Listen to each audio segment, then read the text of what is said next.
hulatan. Oh, ingon ani inindot ni. Klaro kayo, murag maestra. Murag po abogada.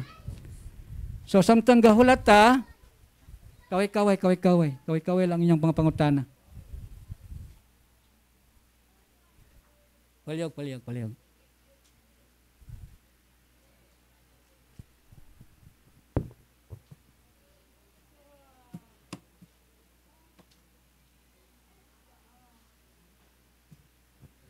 Okay.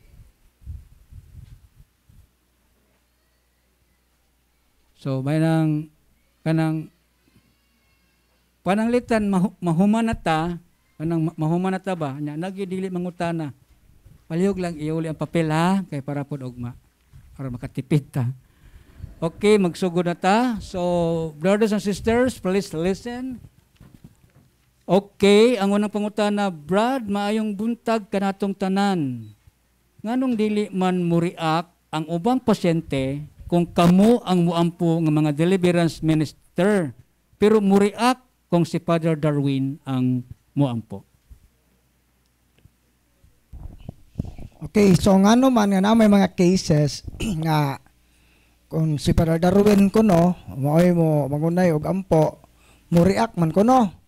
Unya gibalik-balik na sa mga deliverance minister, wa kunoy reaksyon. Kung naminaw lang mo tingali ganiha sa explanation sa sacramentals, ang sacramentals, ang iyang efficacy, ang iyang epekto ba, magagad siya sa disposisyon sa mogamit. So unsa may proper disposition sa sacramentals? Number 1, authentic faith. Ikaduha, repentance. So karon, kung ang usa ka tao nga ang iyang pagtuo ragid si Father Darwin ragay iyang gituuhan ba? So, naay posibilidad nga di siya musalig sa deliverance minister. During ga-perform sa pagampo, naay tendency nga wa siya pagtuo nga kini makatabang din nako tawhana. Kaya ang akong gituhan si Father Darwin naay pagka-fanatic. So, naay tendency ana nga motago gyud ang yawa kung pananglit na yawaan ang tawhana. So mo nga way reaksyon tungod kay depektoso ang disposisyon sa giampuan. Mao na nga atong iklaro dire nga although ikaduhang rason ana kinsa ba pong yawaa makatago sa exorcism nga exorcism mao man jud na higher man jud na nga otoridad man jud sa simbahan ang gigamit ana. So mao nang mag-react gyud. Pero wala magpasabot nga dili epektibo ang prayer of deliverance. Ingani, hinaot unta nga kamo nga ning ari dire ang inyong pagtuo sa Ginoo. Ang inyong pagsalig ba, mosalig mo sa Ginoo og sa simbahan. Proseso sa simbahan atong sundon. Kay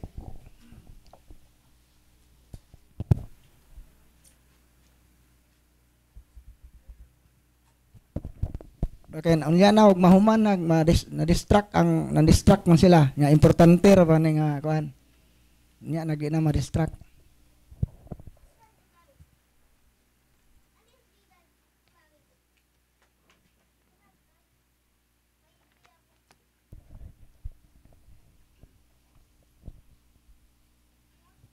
Okay, balik ta sa focus ta sa question and answer. Arita mga focus. Okay na mo? Mo padayon na ta? Okay, padayon na ta. So, hata dapita gani. So, mao nang mahitabo na siya nga naay uban nga motago ang yawa during sa deliverance kay depektoso ang disposisyon sa tao. Mao na nga kon moingon si Father Darwin nga balik mo sa inyong case officer, balik mo sa deliverance minister, hinaot unta nga moobey ta ug unsay pamaagi kung gusto mong matabangan. Mao tay tubag. Okay, palyog lang focus ta sa kanang tubag kay kamo ra bay nangutana ani. Nya especially ito nangutana gyud, dapat focus ka. Pero dili lang ni para gid sa imo, para gid sa tanan pod. Okay, dugang pangutana, Brad. Kung makakita ta og kwarta sa dalan, unsa may angay buhaton sa kwarta, gastuhon or pasagdan na lang? Kay mulabaw man kuno ang kantidad sa nawala kung atong gamiton. Isip usa ka maayong Kristohanon ug makakita kag kwarta nga di imo, common sense ra gyud na, di na ato. So naay tag-iya ana. So unsa may atong buhaton ato pa nang gastuon kay wa may ning claim? sakto ba na nga pamatasan isip usa ka mayong Katoliko? Dili na maayo. Unsa may atong buhaton? Ato nang iintrigo sa otoridad. Imo ba nang ihatod sa opisina sa mayor?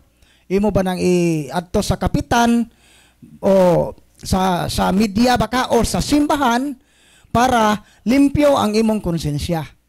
Di kay wala man ning huwaton og naay mo claim uroy og kinsa ba poy mo duol nimo nga wa man po kahibaw nang tag-ija na tagtungod ikaw ang nakakita. So mas maayo nga adto na sa mga otoridad na to i-surrender kay di ta makasa. Kaya nga to pong pagtuo sayang nga ni ipalit na to ni og bugas. Ingani ha, isip usa ka mayong Kristohanon nga mas pilion gyud nato ang pagbuhat og maayo kaysa pagbuhat og dautan. No bisan pa og makatabang nimo na ana nga moment pero hunahunaon nato nga kung naluwas ko aning kwartaha hinumduman nato nga dunay nagsuffer tungod kay wa nako ni giuli. Mo na nga katong tao in tao wata kahibaw ipalit ba nagtambal usa pa nay importante day po nga gamitonon unya isweldo baka nag mga trabahante pila ka tao ang wa maka masweldo tungod kay nawa ang para sweldo kay wa nimo giuli ang maong kwarta. So mo na nga mas more grabe. Usay buhaton ayaw gastua i-surrender na sa kapitan, sa mayor or sa simbahan para mao na sila na bahala ana nga mag-post baka ha kinsa to na kwarta kuha adere sa atong buhatan. Mao to itubag. Okay, mo to'y klaro og tin-aw nga tubag. Mayong buntag sa tanan, akong pangutana, authorize ba mi muampo sa prayer nga Latin ni Saint Benedict nga amo rang nakita sa YouTube post o sa FB page. Authorize ba sila brad mo prayer sa kanang nara sa YouTube nila makita nya Latin nga prayer. So o kung kanang buti pasabot kanang prayer ni Saint Benedict nga Croc Sacra Mikilox nga na bitaw nga prayer o Vade Retro Satana na gipang-post sa Facebook o sa pangipang-post diha. Pwede na to na gamiton personal prayer. No ayaw ninyo na gamita sa laing tao. Kay imperative man guna ang formula ana direct command ba. So dili siya pwedeng gamito nato sa laing tao. O gawas tingali pwede kung sud sa atong family circle. No, dili ta mo kumpiyansa. Ayaw mo kumpiyansa anang mga i-check sa ninyo una kinsay ga-post ana.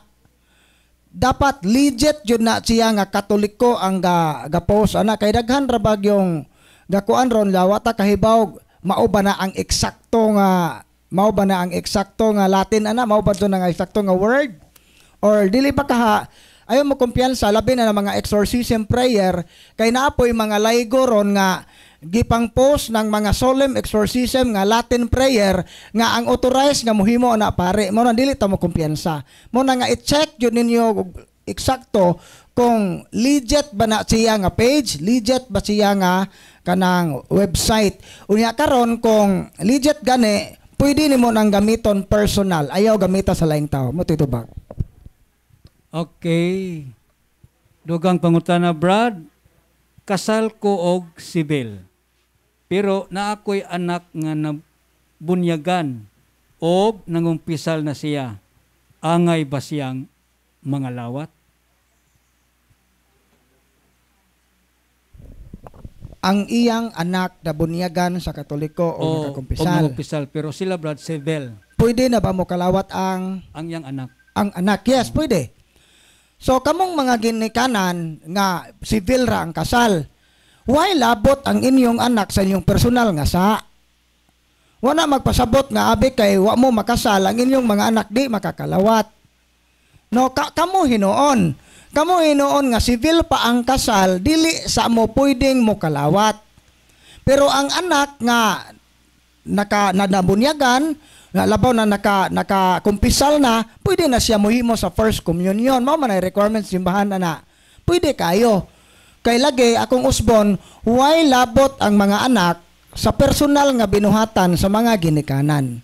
No, na og itiyes imong papa, di mahitabo nga di pug kamo ka di tigsimba imong ginikanan way pagtuo Ginoo na ikaw anak na ipagtuo, aktibo ka sa imong pagkakatoliko, makakalawat ka. Kay personal man to nga sa imong papa, personal po na imong gibuhat karon. So mo titubag pwede. Okay, yang follow-up nga pangutana, duha akong anak, Brad. Ang usa nabuyagan, ang isa wala, kay dili pwede bunyagan, kaya wala may makasal sa pari. Ang akong pangutana, Brad, next, ang kanabang pagpangumpisal, Brad, wala ba na limit? Walay Limit. okay. So ari sa ta sa una, nganong wala bunyagi ang bata kay wala mo makasal. So istriktuha man kaadyo rong balaura. No nga ang bunyag para na sa kaluwasan sa tao. Nga dili unta na maayo nga i-compromise ang sakramento sa bunyag kay wa makasal ang ginikanan. No, murag dili siya pastoral nga approach ba. Nga ayuha man gani na nga bisag wa makasal ang ginikanan ning attempt nga gustong pabunyagan ang ilang anak. So murag na something wrong anang paria. Ngano man ang wawan bunyage nga tungod ba kay wa makasal ang ginikanan. No, although negligence na pangita mo laing pangita mo pamaagi ana nga mabunyagan kay kuan arita wala bay limit ang kumpisal. Wa ko kasabot og unsay buot ipasabot niya sa limit. Limitado ba ang oras or bot may pasabot limit pwede ba nga magbalik-balik o kumpisal? Although ingani kitang mga Katoliko gi-encourage ta every time nga makasa ta og mortal sin as soon as possible naningkamot ta nga makakumpisal. Pero wala po gi-discourage sa simbahan nga ato pong i-kumpisal ang atong mga venial sin basta sa kondisyon nga ato po nang gihinulsulan. Nga na, karon pwede bang ang limit tingali nga pwede ba karaadlaw? Yes, kung duol og pare, kung basta kay gani ang mga santos karaadlaw man sila mo kumpisal. Si Blessed Carlo Acutis gani kanang hapit na mahimong santos karon moderno man sa atong panahon. Karaadlaw na mangumpisal. So walay limit ang grasya sa Ginoo. Ang kaluoy sa Ginoo why limit. Nganong ingon ana man na tungod kay giawhag ta sa pagkumpisal nga mo pahimos ta sa kaluoy sa Ginoo mo ni bunga sa iyang kamatayon sa cross. Nga matod pa ni Pope Francis, ang Ginoo wa kapuyoy paghatag sa iyang pasaylo, pero kita hinuon nga nakasa maoy kapuyon mangayog tabang. No? Mo walay limit sa basta importante ra gyud kun mo kumpisal ta gihinulsulan na to ang sa nga atong gikumpisal. Da kay basin ba og namang uban nga scrapulos. Sama nang scrapulos. Likaya na to na ning kumpisal, gikumpisal naman ako ning saa pader pero feel nako wa pa man ko pasaylua sa Ginoo. Maong imong gibalik-balik og kumpisal bisag wa na nimo nabuhat. Scrapulos ang imong conscience ana. Ang tinuod ana gipasaylo na unta ka sa Ginoo pero ikaw maoy wa ka pasaylo sa imong kaugalingon. So mo na usa sa mga sayop ana. So importante ang kuan ra gyud ang balaod ra gyud sa simbahan nga gi-required ta every time nga makasa ta og usa lang kasala nga salang mortal sin as soon as possible gi-encourage ta nga modawat sa sakramento sa kumpisal. Mao dito bag. Okay, daghang salamat. Dugang pangutana, Brad. Akong habak, akong gipalubong sa akong sister. Wala nako nabuak ang gisudlan, wala pud nabutangan og holy oil, og holy water, og holy salt. Unsay angay buhaton adto? Naara ba to sa likod sa among balay niya gilubong? Kulbaan siya. Kung pananglit dili na ninyo malocate kung sa ato, ang inyo ragyong buhaton una is repentance. Pag hinulsol ba? Hinulsulan na gyud nako ning asa man jud di ay ning maggamit aning mga habak, dol o albularyo. Then kana nga pag hinulsol mo resulta sa kumpisal. Ikumpisal gyud ninyo. Kaduha, verbal renouncement katong prayer of renouncement inyo tong ampuon kay kanang verbal renouncement ato gyung gipadayag nga atong gisalikway si Satanas ang iyang mga buhat ug mga saad. Mao na nga kay kanang paggamit og habak kay formal man nga invitation sa yawa. So mao pod nga formal pod nato silang i-renounce o isalikway gamit ang ngalan ni Kristo. So gikinahanglan ana kung maglisod na kapag locate ato ang imo ra gyud is una repentance, then confession. Sunod, verbal renouncement, pagkakatong renouncement prayer. Ikatulo, prayer of deliverance sa imong kaugalingon o sa inyong property. I-deliverance baka ninyo ang inyong balay. O asa to dapita tong location dis agilabay, bata inyo ng yuta, pwede nimo ato himuon ang prayer of deliverance intended sa object nga naglisod na kapag locate. Ano ito ba? Okay, sa di pata mo padayon, kung nakakaroon din ni Christine de la Cruz o Edita Sumailo, palihog o sulod din ni sa adoration ta. Christine de la Cruz o Edita Sumailo. Okay, padayon ta sa atong mga pangutana, question and answer portion. Brad, what is the sign of deliverance to complete healing? Unsa may but pasabot ani?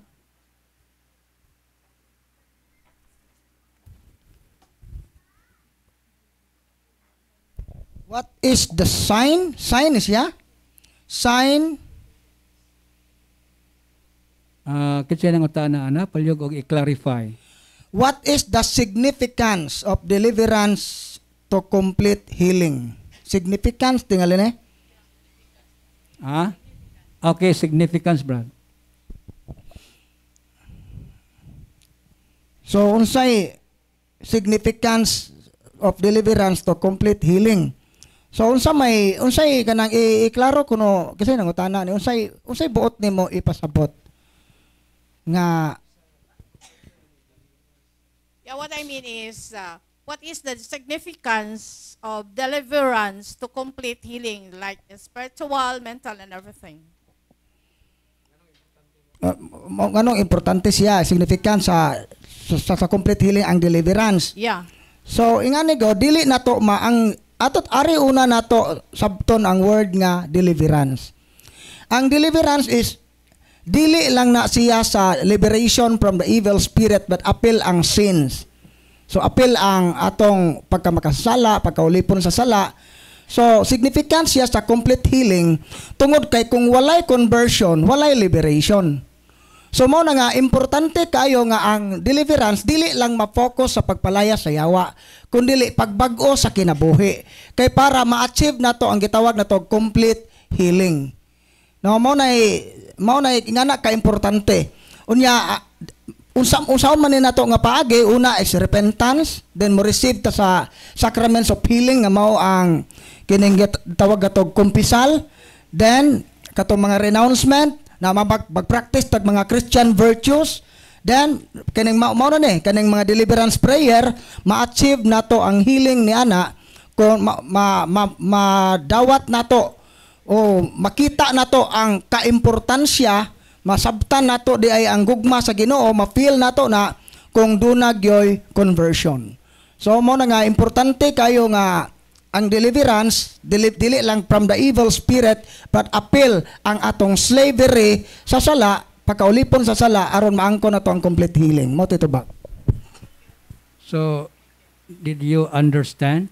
Okay, thank you. So, mayong buntag sa tanan, matud pa din mayong buntag mga brad, na ako'y nakaistorya nga laing sekta, nga luwas na daw sila kung mudawat sila ni Kristo. Sama kuno atong tao, nga abay sa gilansang ni Kristo, nga diha dayon, na ayo na luwas man. Tinuod ba ni, nga pinagis pagtuo, maluwas ang tao? So, ang pagtulunan sa mga born again o baptist o mga Christian, mostly, sa mga majority sa mga Christian denomination, na sila pagtulunan gitawag faith alone. Pagtuo lamang maluwas na. Igo ra ka motuo ba?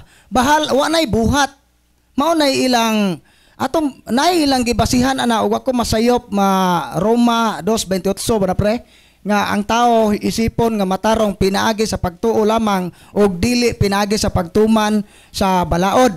So mao man ay ilang 3:24 ba na 20. Ang giingon nila diha nga ang tao himuong matarong atubangan sa Dios dili pinagi sa pagtuman sa balaod kun dili pinagi sa pagtuo. So mao na nga wa na kinahanglana ang buhat kuno. So unsa may buot ipasabot day anang dili importante ang pagtuman sa pagkundi ang pagtuo. Unsa may pasabot anang giingon sa Biblia. Kani ha, Roma 3:24 hantod sa apan pinagi sa grasya nimo silang matarong. Pinagi kang Kristo nagluwas kanila. Okay. So mato pa nga kay dili pinaagi sa pagtuman sa balaod ang tao himuong matarong kun dili pinaagi sa pagtuo. Mao na ilang rason, explanation. Unsa may buot ipasabot anang dili pinaagi sa pagtuman sa balaod. Unsa man nga balaod ang gipasabot ane? Balaod ni Moises. Kato bang ceremonial law of Moses, for example, pagpatuli. Kay pagtuos mga Hudiyo, kinahanglan kang tulion aron ka maluwas. Pero unsa may giingon Galacia 5:6 dili mahinungdanon ang pagkatinuli o di tunuli. Ang importante ang pagtuo nga nagbuhat pinasikat sa gugma. Tan-awa pa lang ha, ang pagtuo di ay kinahanglang naay buhat. Santiago 2:14-16. Ang giingon diha nga patay ang pagtuo kung dili ubanan og buhat. So karon unsaon man nato na nga atong ma-justify, unsaon man nato na pag-justify nga ilang giingon nga katong kawatan kuno nga diha sa kiliran ni Hesus naluwas man to nga wa mo buhat. Hinumduman nato nga ang buhat mga igsoon dunay gitawag atog interior good work o interior o external o internal. Unsa man ang kanang wa tinuod ang kawatan wa jud mo naog og nagbuhat og maayo. Pero nasiya'y interior good works. Unsa man ang iyang paghinulsol. Diba sa iyang giingon sa iyang kauban, wala ka ba'y kahadlok sa Ginoo? Kita, angayan tang lansangon dinhi kay makasata apan kining tawhana.